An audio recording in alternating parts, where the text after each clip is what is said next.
के रहता था। दूर रखने का क्या असा होईल या प्रतिमा वगैरे असं मनाने तुम्ही मनातून लिहिताय असं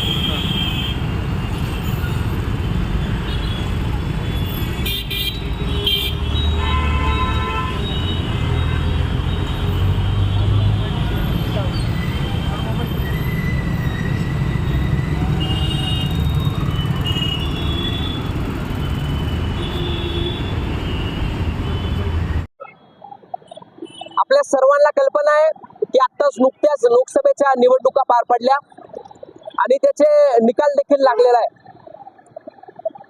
महाराष्ट्राचे सन्माननीय उपमुख्यमंत्री, भारतीय जनता पार्टीचे नेते, लोकनेते देवेंद्र फडणवीस साहेब यांनी आत्ताच नुकत्याच झालेल्या पत्रकार परिषदेमध्ये एक वाक्य म्हटलंय की जो काय भारतीय जनता पार्टीला, महायुतीला आकड्याच्या गणितामध्ये जे काय कमी जास्त आकडे आलेत, पराभव बऱ्याच ठिकाणी झाला, याची सर्वस्वी जबाबदारी मी घेतो आणि त्याचबरोबर मी माझ्या वरिष्ठ नेत्यांना विनंती करतो की आपण मला सरकारमधनं मुक्त करावं आणि संघटनेमध्ये मला काम करण्याची इच्छा आहे, मला पूर्ण वेळ त्या ठिकाणी त्याचं काम करायचं आहे। परंतु आपल्या सर्वांना कल्पना आहे की मागील 10 वर्षापासून आपण महाराष्ट्र बघतो, ज्यावेळेसपासून महाराष्ट्राचे मुख्यमंत्री सन्माननीय लोकनेते देवेंद्र फडणवीस साहेब झाले, जो महाराष्ट्र विकासापासून दूर गेला होता, विकासापासून वंचित झाला होता, तर खऱ्या अर्थानं महाराष्ट्राला गती देण्याचं काम लोकनेते देवेंद्र फडणवीस साहेबांनी केलेलं आहे। असे हजारो उदाहरण मला तुम्हाला सांगता येतील।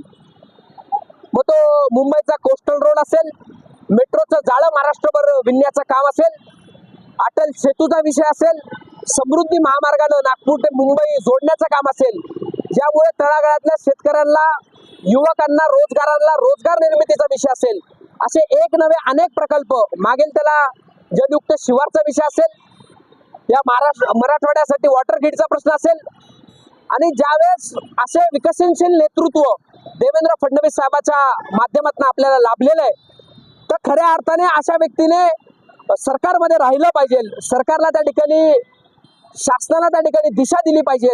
आपल्या विजनरी नेतृत्वानं त्या ठिकाणी अजून महाराष्ट्र गतिशील होऊ शकतो असा विश्वास माझ्यासारख्या सामान्य कार्यकर्त्याला, पदाधिकाऱ्याला आहे। म्हणून मी त्यांना आज पत्र या छत्रपती संभाजीनगर मधलं लिहितोय की साहेब, आपण जो निर्णय घेत आहात, आपण नक्कीच फार सक्षम आहात, आपल्याकडे पुढचं 60-70 वर्ष, 100 वर्षाचं त्या ठिकाणी व्हिजन आहे की आपण शासनामध्ये राहून देखील संघटनेला बळ देऊ शकतात, आणि या मागील काळामध्ये पण आपण त्या ठिकाणी बघितलेलं आहे। म्हणून माझी एक कार्यकर्ता म्हणून, एक सच्चा पदाधिकारी म्हणून आपल्याला विनंती राहणार आहे साहेब की आपण असा कोणताही निर्णय न घेता शासनात राहून या महाराष्ट्राचा विकास त्या ठिकाणी करावा, असे विनंती पत्र मी आज साहेबांना त्या ठिकाणी लिहितोय।